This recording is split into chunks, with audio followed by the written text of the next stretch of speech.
ముందుగా ప్రేక్షకులందరికీ మహాశివరాత్రి శుభాకాంక్షలు తెలియజేస్తూ బులెటిన్ హెడ్లైన్స్ చూద్దాం.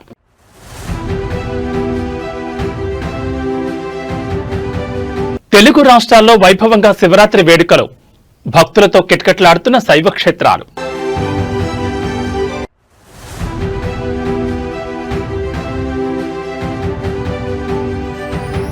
మున్సిపల్ కోటలపై రేవంత్ కన్నీ, మంత్రులకు కీలక బాధ్యతలు.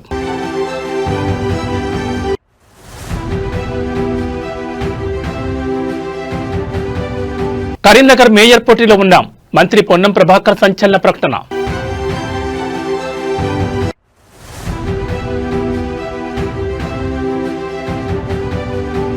శ్రీకాళహస్తిలోనూ భక్తులకు ఇక్కట్లు, ఆలయంలో సామాన్య భక్తులను పట్టించుకోవడం లేదని ఆగ్రహం.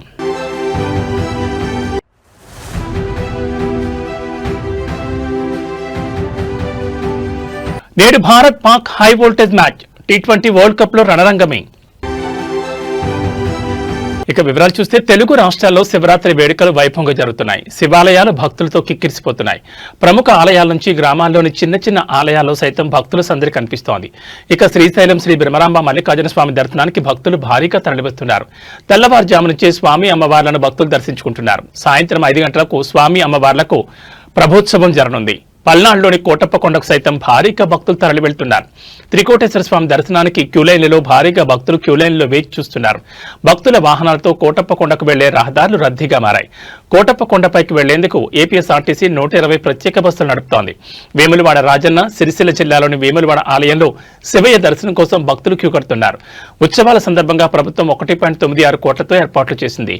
దాదాపు 600 ఆర్టీసీ బస్సుల ద్వారా భక్తులు వేములవాడ చేరుకుంటున్నారు.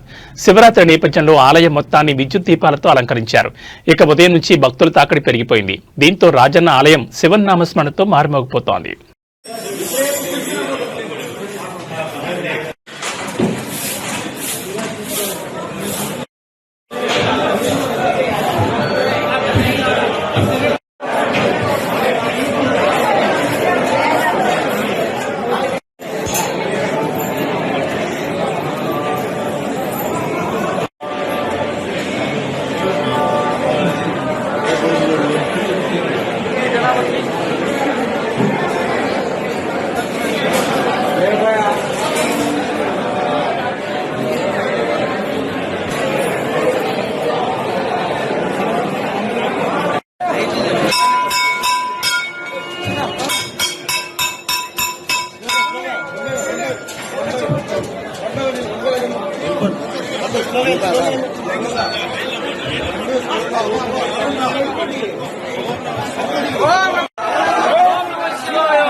సార్ స్లోగా ఉండండి, స్లోగా సార్. వెళ్ళారండి సార్, ఒక్కరు వెనక్కి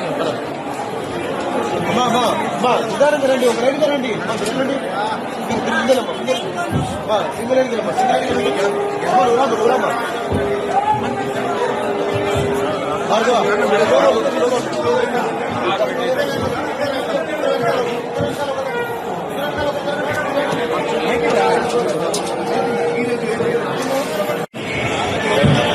వెళ్ళారండి సార్, ఒక్కరు వెనక్కి సార్. అన్నా 2 పక్కల వదిలి మనం, 2 పక్కల వదిలి మనం, ఆ పక్కల వదిలి మనం, ఆ పక్కల ఇదంతా 500 ఎన్ని పక్కలు ఎన్ని పక్కలు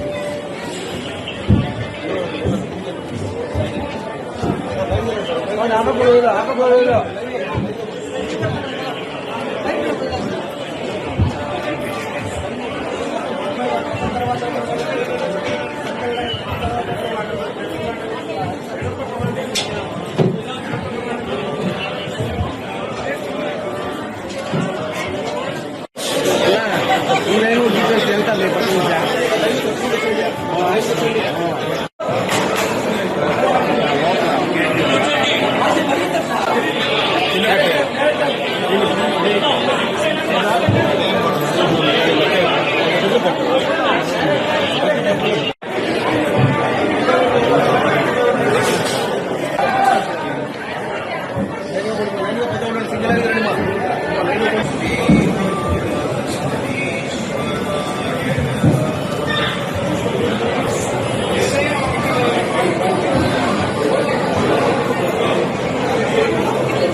తెలంగాణలో మున్సిపల్ రాజకీయాల నేపథ్యంలో ముఖ్యమంత్రి రేవంత్ రెడ్డి కీలక నిర్ణయం తీసుకున్నారు. వివిధ కార్పొరేషన్లు, పంచాయతీల బాధ్యతలను పార్టీ ముఖ్య నేతలకు అప్పగించారు. పార్టీలను, నేతలను సమన్వయం చేయించే దిశగా కొందరు నేతలకు బాధ్యతలను అప్పగించారు. జగిత్యాల పంచాయతీ బాధ్యతలను మంత్రి అడ్లూరు లక్ష్మణ్తో పాటు ఏఐసీసీ కార్యదర్శి సంపత్కు అప్పగించారు. కొత్తగూడెం కార్పొరేషన్ బాధ్యతలను మంత్రి పొంగులేటి శ్రీనివాసరెడ్డికి అప్పగించారు. కరీంనగర్ కార్పొరేషన్ బాధ్యతలను మంత్రులు శ్రీధర్ బాబు, పొన్నం ప్రభాకర్లకు అప్పగించారు. నిజామాబాద్ కార్పొరేషన్ బాధ్యతలను పీసీసీ చీఫ్ మహేష్ గౌడ్, మంత్రి ఉత్తమ్ కుమార్ రెడ్డిలకు అప్పగించారు. మున్సిపల్ ఫలితాల తర్వాత పార్టీ బలాన్ని కాపాడుకోవడం, స్థానిక నేతల మధ్య సమన్వయం మెరుగుపరచడం లక్ష్యంగా ఈ బాధ్యతల పంపిణీ చేసినట్లు పార్టీ వర్గాలు పేర్కొంటున్నాయి. మంత్రులు సమన్వయం చేసుకుని అన్ని హంగు వచ్చిన మున్సిపాలిటీలు, కార్పొరేషన్లో కాంగ్రెస్ జెండా ఎగిరేలా చూడాలని కోరారు.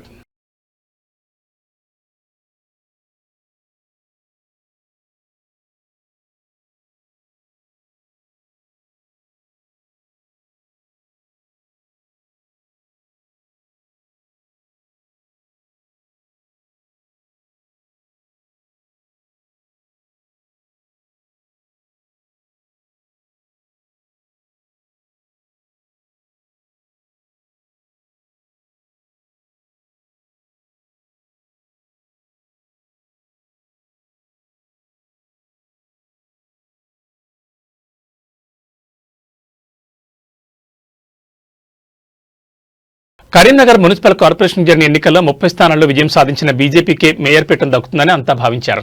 కానీ చివరి నిమిషంలో రాజకీయ సమీకరణలు వేగంగా మారుతున్నాయి. ఈ క్రమంలో మంత్రి పొన్నం ప్రభాకర్ చేసిన వ్యాఖ్యలు ఉమ్మడి జిల్లా రాజకీయాల్లో పెను సంచలనం సృష్టిస్తున్నాయి. కరీంనగర్ మేయర్ పీఠం ఎవరిదో రేపు తేలిపోతుంది. ఆ సీట్ను దక్కించుకునే రేసులో కాంగ్రెస్ పార్టీ ముందుంది అంటూ ఆయన ధీమా వ్యక్తం చేశారు. మంత్రి చేసిన ఈ open statement BJP, Bandi Sanjay వర్గాల్లో గుబులు పుట్టిస్తోంది. ముఖ్యంగా ప్రత్యర్థుల విమర్శలపై తనదైన శైలిలో స్పందించిన పొన్నం, మాది రాజకీయ పార్టీ, మేం ఖచ్చితంగా రాజకీయం చేస్తాం, ఇందులో దాపరికం ఏముంది అంటూ కొండబద్దలు కొట్టారు. మేయర్ పీఠాన్ని కైవసం చేసుకుంటామని పూర్తి నమ్మకాన్ని వ్యక్తం చేస్తూ కరీంనగర్ అభివృద్ధి కాంగ్రెస్ హయాంలోనే సాధ్యమని ఆయన స్పష్టం చేశారు. ఇప్పటికే మున్సిపల్ ఎన్నికల ఫలితాలు వెలువడి కొన్ని చోట్ల హంగ్ ఏర్పడిన తరుణంలో మేయర్ పీఠం కోసం కాంగ్రెస్ పార్టీ అనుసరించబోయే పొలిటికల్ స్ట్రాటజీపై సర్వత్రా ఆసక్తి నెలకొంది. Local MLA and Manakonda MLA 69 మంది మెంబర్స్ ఓటింగ్. 69 మంది మెంబర్లు ఉన్నటువంటి దానిలో 30 సభ్యులకు ఎన్నిక గెలిచి మేము మేయర్ అవుతామని ప్రకటించుకున్నది ఆయన.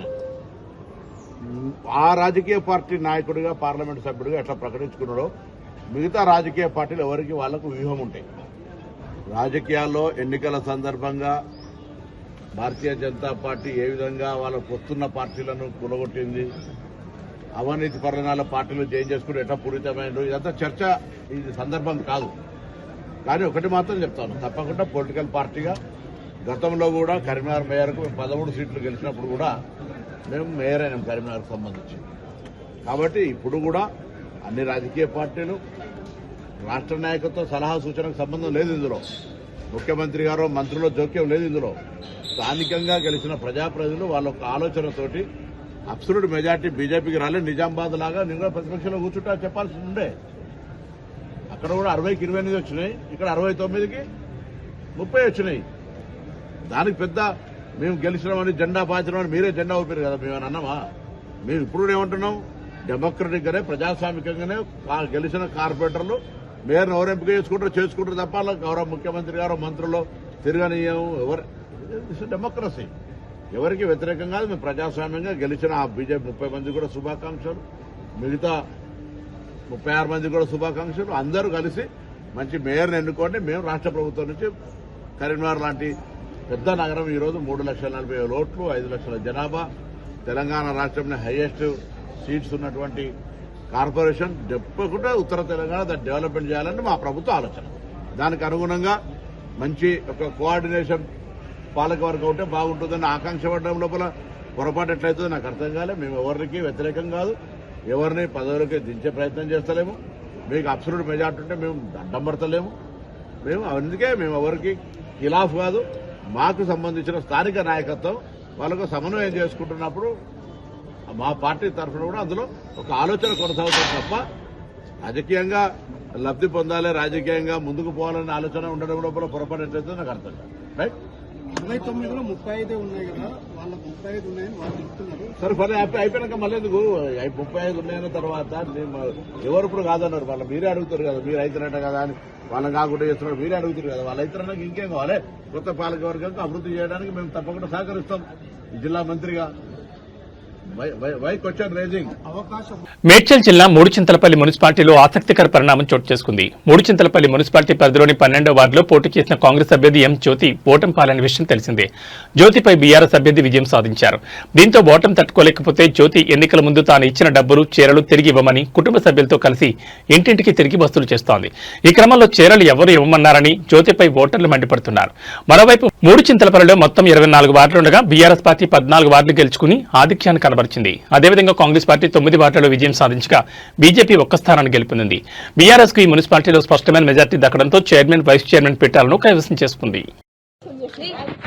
ఇప్పుడు మామిడి గుడిలో ఇండిపెండెంట్ కాదు మామిడి గుడి గుద్దాలు ఖర్చు పెట్టి మరి ఆయన పైసలు ఇప్పిరు మరి ఇస్తాం.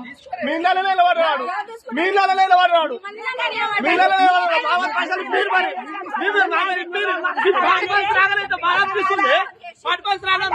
అప్పు చేసి పెట్టింది మరి అని పరిస్థితి నువ్వు ఇచ్చిన చీరలు కట్టుకొని తిరుగుతున్నారు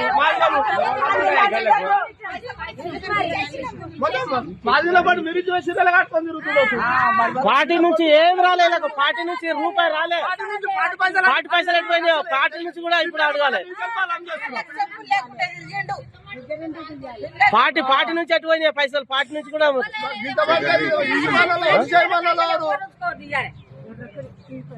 తీసాను రాదు.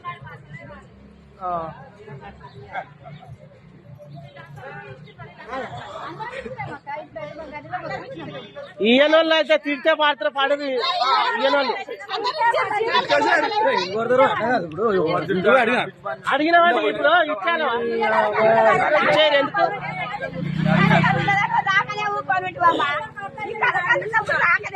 అవునత్తమ్మా ఒక్క ఓటు 4 ఓట్లు అక్కడ పడితే ఒక్క ఓటు మాకు పడదు అత్తమ్మ. ఇప్పుడు పడందే 80 ఓట్లు 90 ఓట్లు ఎట్లా వచ్చినాయో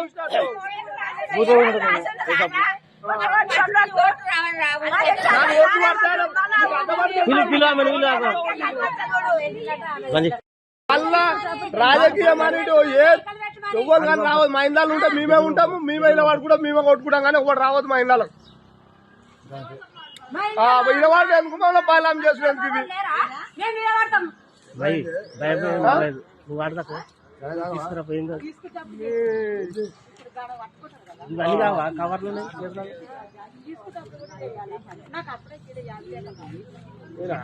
వస్తూనే ఉన్నాయి అవన్నీ.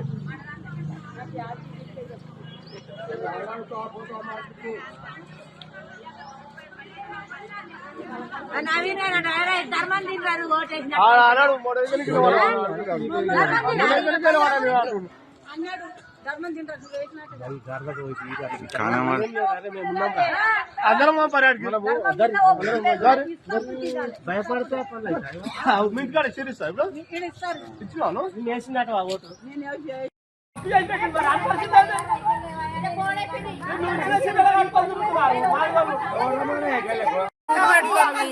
పెట్టుకోండి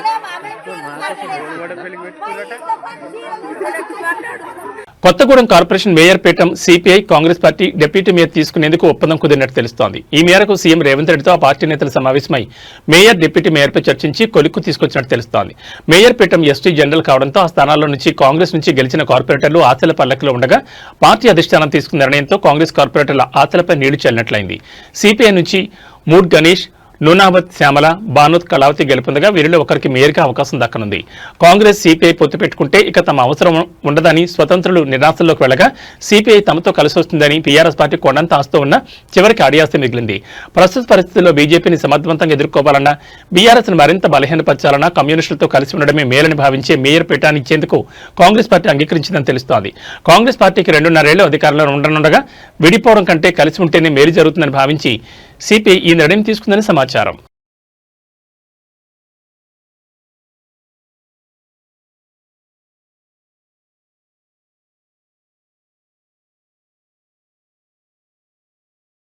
మహాశివరాత్రి పర్వదినం వేళ దక్షిణ కాశీగా పేరొందిన శ్రీకాళహస్తి క్షేత్రంలో భక్తుల భక్తి పారవస్యం కాస్త అధికారుల తీరుపై ఆగ్రహంగా మారింది.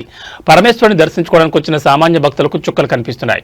ఒకవైపు మహాశివరాత్రి రద్దీ, మరోవైపు అధికారుల నిర్లక్ష్యం తోడై భక్తులు నరకం చూస్తున్నారు. శ్రీకాళహస్తి ఆలయ అధికారులు కేవలం వీఐపీ సేవల్లోనే తరిస్తున్నారని, సామాన్య భక్తులను గాలి కుదిలేశారని సర్వదర్శనం క్యూలైన్లలో ఉన్న భక్తులు మండిపడుతున్నారు. గంటల తరబడి క్యూలైన్ కదలకుండా ఉండడంతో సహనం కోల్పోయిన భక్తులు ఈవో మరియు చైర్మన్ కు వ్యతిరేకంగా డౌన్ డౌన్ అంటూ నినాదాలు చేస్తున్నారు. మహాశివరాత్రి సందర్భంగా ఆలయం భక్తులతో పోటెత్తింది. అయితే దర్శన ఏర్పాట్లలో అధికారులు పూర్తిగా విఫలమయ్యారనే విమర్శలు వినిపిస్తున్నాయి. వీఐపీలు వచ్చిన ప్రతిసారి సామాన్య భక్తుల క్యూ లైన్లను నిలిపివేయడంపై తీవ్ర ఆగ్రహం వ్యక్తమవుతోంది. చంటి పిల్లలు, వృద్ధులని కూడా చూడకుండా గంటల తరబడి లైన్లలో నిలబెట్టడంతో భక్తులు అధికారులతో వాగ్వాదానికి దిగుతున్నారు. మంచినీళ్లు లేవు, కనీస వస్తువులు లేవు, కేవలం ధనవంతులకు, రాజకీయ నాయకులకు మాత్రమే దర్శనాలు చేయిస్తున్నారంటే భక్తులు వాపోతున్నారు. క్షేత్రస్థాయిలో పరిస్థితి చేయి దాటిపోతున్నా అధికారులు మాత్రం తమకేమీ పట్టినట్లు వ్యవహరించడంపై సర్వత్రా విమర్శలు వెలువెత్తుతున్నాయి.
ఉండేది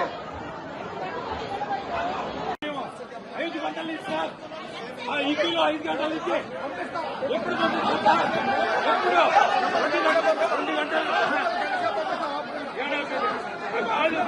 ఫెయిల్ చేసింది. నిలబడుకోలేక 2 5 గంటలకి అంబేద్కర్ సెటిల్ చెప్పేదండి.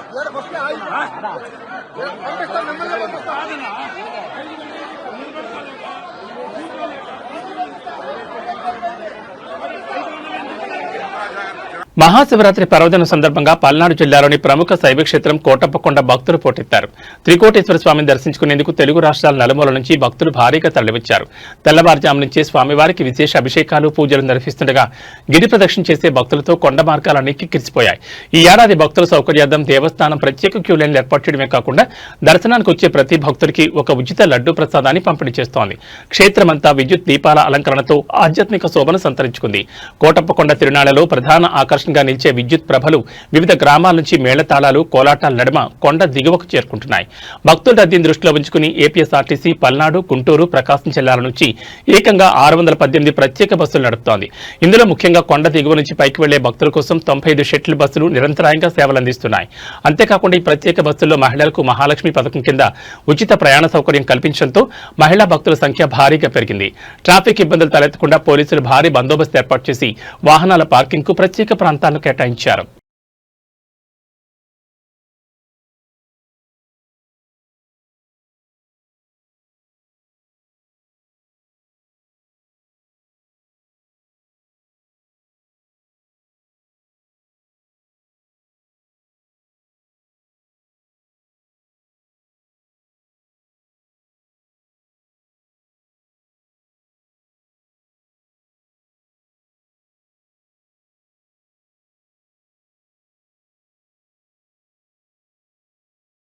శీతాకాలం మంచు కారణంగా మూసివేసిన కేదార్నాథ్ ఆలయంపై కీలక ప్రకటన వెలువడింది. హిమాలయాల్లోని పవిత్ర పుణ్యక్షేత్రం శ్రీ కేదార్నాథ్ ధామ్ దర్శనం కోసం వేచి చూస్తున్న లక్షలాది మంది భక్తులకు శుభవార్త అందింది.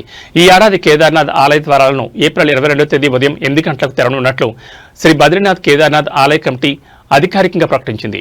మహాశివరాత్రి పర్వదిన సందర్భంగా నేడు ఉఖ్యమట్లోని శీతాకాల గద్ది స్థానమైన ఓంకారేశ్వర ఆలయంలో వేద పండితులు అర్చకులు శాస్త్రోక్తంగా చర్చించి గ్రహగతులను లెక్కించి ఈ శుభముహూర్తం ఖరారు చేశారు. కేదార్నాథ్ ద్వారాల ప్రారంభంతోనే ఉత్తరాఖండ్లో ప్రసిద్ధ చార్ధామ్ యాత్ర సందడి మొదలు కానుంది. శీతాకాల దృష్ట్యా గత 6 నెలలుగా మూసి ఉన్న ఆలయాన్ని తెరిచేందుకు అధికారులు ఇప్పటికే ఏర్పాట్లు ముమ్మరం చేశారు. ఏప్రిల్ 22న ఉదయం వేద మంత్రోచ్చారణలు మేళతాళాల నడుమ కేదార్నాథ్ భక్తులకు దర్శనమివ్వనున్నారు. అక్షయ తృతీయ పర్వదినాన్ని పురస్కరించుకుని అదే సమయంలో గంగోత్రి యమునోత్రి ధామాల ద్వారాలు కూడా తెరుచుకోనుండడంతో భక్తులు రద్దీ భారీగా ఉండే అవకాశం ఉంది. యాత్రికుల సౌకర్యార్థం ఆన్లైన్ రిజిస్ట్రేషన్లు, రవాణా వస్తువులపై ప్రభుత్వం త్వరలోనే మరిన్ని స్పష్టమైన మార్గదర్శకాలను విడుదల చేయనుంది.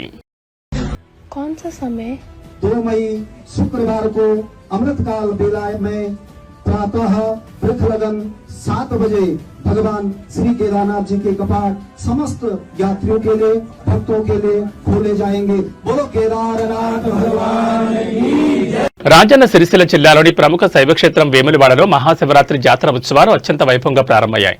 సాధారణంగా ప్రతి సంవత్సరం శ్రీ రాజరాజేశ్వర స్వామివారి ప్రధాన ఆలయంలో ఈ వేడుకలు ఘనంగా జరుగుతాయి. అయితే ప్రస్తుతం రాజన్న ఆలయ అభివృద్ధి, విస్తరణ పనులు కొనసాగుతున్న నేపథ్యంలో ఈ ఏడాది ప్రధాన ఆలయంలో మహాశివరాత్రి వేడుకలను కేవలం అర్చకుల సమక్షంలో ఏకాంతంగా నిర్వహించాలని నిర్ణయించారు. దీనికి ప్రత్యామ్నాయంగా భక్తుల సౌకర్యార్థం అనుబంధ ఆలయమైన శ్రీ భీమేశ్వర స్వామి గుడి వద్ద జాతరను అత్యంత కనుడు పండుగ ఏర్పాటు చేశారు. భక్తులు ఎక్కడ ఇబ్బంది పడకుండా ఈ ప్రత్యామ్నాయ ఏర్పాట్లు చేసినట్లు ఆలయ అధికారులు స్పష్టం చేశారు.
భక్తులు ఎక్కడి నుంచి ఏమేమి ఉన్నాయి యాడ్ చేసి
కలియుగ ప్రత్యక్ష దైవం తిరుమల శ్రీ వెంకటేశ్వర స్వామివారిని నిత్యం వేలాది మంది భక్తులు దర్శించుకుంటారు. అయితే ఇవాళ వీకెండ్ మహాశివరాత్రి కావడంతో తిరుమలకు భక్తులు పోటెత్తారు. దీంతో తిరుమల కొండపై భక్తుల రద్దీ కొనసాగుతోంది. ఈ క్రమంలో నేడు శ్రీవారి దర్శనానికి 12 గంటల సమయం పడుతోంది. ఈ తరుణంలో శ్రీవారి సర్వదర్శనం కోసం భక్తులు కంపార్ట్మెంట్లు దాటి ఏటీజీహెచ్ సర్కిల్ వరకు వేచి ఉన్నారు. తిరుమల భక్తులు ఎటువంటి ఇబ్బందులు పడకుండా అన్ని చర్యలు తీసుకుంటున్నామని టీటీడీ అధికారులు తెలిపారు. క్యూ లైన్లోని భక్తులకు శ్రీవారి సేవకుల ద్వారా అన్నప్రసాదం, పాలు, త్రాగునీరు అందిస్తున్నారు. నిన్న శ్రీవారిని 82,337 మంది భక్తులు దర్శించుకున్నారు. 30,825 మంది భక్తులు తలనీలాలు సమర్పించుకున్నారు. శ్రీవారి హుండీ ఆదాయం 3.58 కోట్లు వచ్చిందని టీటీడీ అధికారులు తెలిపారు.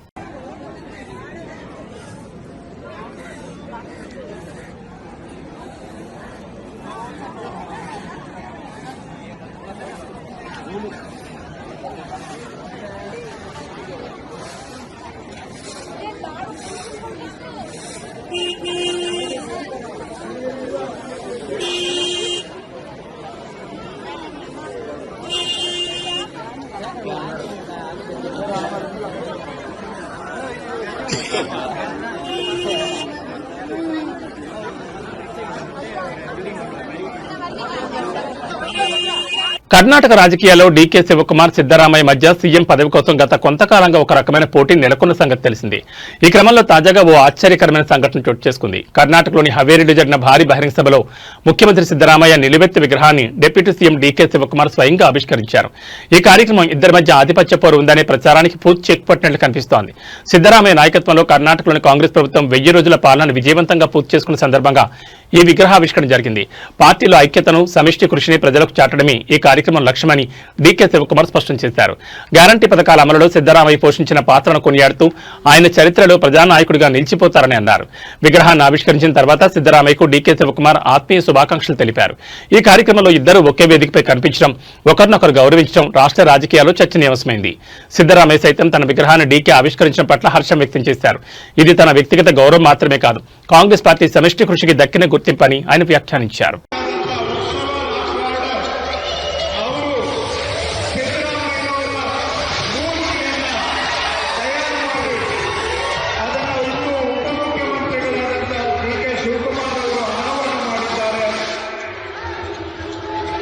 ಇದರ ಮುಖಾಂತರ ಸಾಧಕರ ಸಾಲಿನಲ್ಲಿ ಕರ್ನಾಟಕದ ಸಾಧಕರ ಸಾಲಿಗೆ ಮತ್ತೊಂದು ಗರಿಮೆ. టీ20 క్రికెట్ అభిమానులు ఎంతో ఆసక్తిగా ఎదురుచూస్తున్న క్షణం రానే వచ్చింది. టీ20 ప్రపంచ కప్ 2026లో భాగంగా నేడు క్రికెట్లోని అతిపెద్ద ప్రత్యర్థులైన భారత్, పాకిస్తాన్ జట్లు తలపడబోతున్నాయి. ఈ మ్యాచ్ కోసం ప్రపంచం మొత్తం 1000 కళ్ళతో ఎదురుచూస్తోంది. వేల కోట్ల రూపాయల బిజినెస్ ని తెచ్చిపెట్టే ఈ మ్యాచ్ కి శ్రీలంకలోని కొలంబో ఆతిథ్యం ఇవ్వనుంది. రాత్రి 7 గంటలకు కొలంబోలోని ఆర్ ప్రేమదేశ క్రికెట్ స్టేడియం వేదికగా భారత్ పాక్ మ్యాచ్ జరగనుంది. ఈ మ్యాచ్ లైవ్ ను స్టార్ స్పోర్ట్స్, జియో హాట్స్టార్ వేదికగా వీక్షించొచ్చు. ఈ కీలక పోరుకు ముందు ఇరు జట్లలోని ఇద్దరు స్పిన్నర్లపైనే అందరి దృష్టి నెలకొంది. పాకిస్తాన్ సంచలనం ఉస్మాన్ తారిక్ బౌలింగ్ యాక్షన్ ఒకవైపు, భారత్ మిస్టరీ స్పిన్నర్ వరుణ్ చక్రవర్తి అద్భుత ఫామ్ మరోవైపు చర్చనీయాంశంగా మారాయి. పాక్ స్పిన్నర్ ఉస్మాన్ తారిక్ తన విలక్షణమైన బౌలింగ్ యాక్షన్తో బ్యాటర్లను ఇబ్బంది పెడుతున్నాడు. బంతి వేసే ముందు అతడు తీసుకునే చిన్నపాటి విరామంపై తీవ్ర చర్చ జరుగుతోంది. అయితే అతడి యాక్షన్ను ఐసీసీ ఇప్పటికే 2 సార్లు క్లియర్ చేసిందని పాక్ కెప్టెన్ సల్మాన్ అలీ అఘా స్పష్టం చేశారు. ఈ వివాదంపై అనవసర రాద్ధాంతం ఎందుకు అర్థం కావడం లేదని ఆయన అన్నారు. మరోవైపు భారత శిబిరంలో వరుణ్ చక్రవర్తి కీలక అస్త్రంగా మారాడు. ఈ టోర్నీలో అమెరికాపై 1 వికెట్, నమీబియాపై 3 వికెట్ల ప్రదర్శనతో సత్తా చాటాడు. 2024లో జట్టులోకి పునరాగమనం చేసినప్పటి నుంచి నిలకడగా రాణిస్తూ వికెట్లు తీస్తున్నాడు. కొలంబో పిచ్ స్పిన్నర్లకు అనుకూలించనుండడంతో వరుణ్ పాకిస్తాన్కు పెను సవాల్ విసిరే అవకాశం ఉంది. ఈ టోర్నీలో ఇప్పటివరకు ఆడిన 2 మ్యాచ్ల్లోనూ గెలిచిన భారత్ ఈ మ్యాచ్లోనూ విజయం సాధించి సూపర్ 8 దశకు మరింత చేరువ కావాలని చూస్తోంది. పాకిస్తాన్ కూడా అపజయం ఎరుగని జట్టు కావడంతో ఈ పోరు హోరాహోరీగా సాగే సూచనలు కనిపిస్తున్నాయి.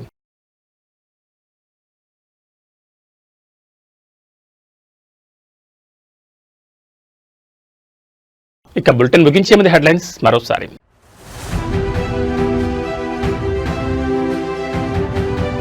తెలుగు రాష్ట్రాల్లో వైభవంగా శివరాత్రి వేడుకలు, భక్తులతో కిటకిటలాడుతున్న శైవ క్షేత్రాలు.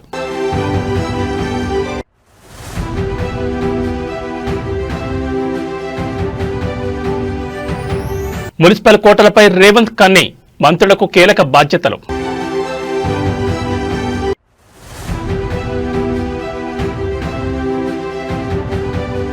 కరీంనగర్ మేయర్ పోటీలో ఉన్నాం, మంత్రి పొన్నం ప్రభాకర్ సంచలన ప్రకటన.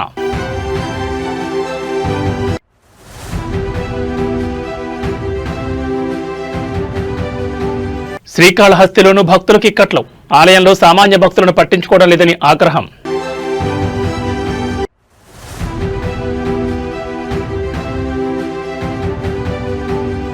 నేడు Bharat Pak high voltage match T20 world cup లో రణరంగమే. ఏబీ బులెటిన్ విశేషాలు. నమస్కారం.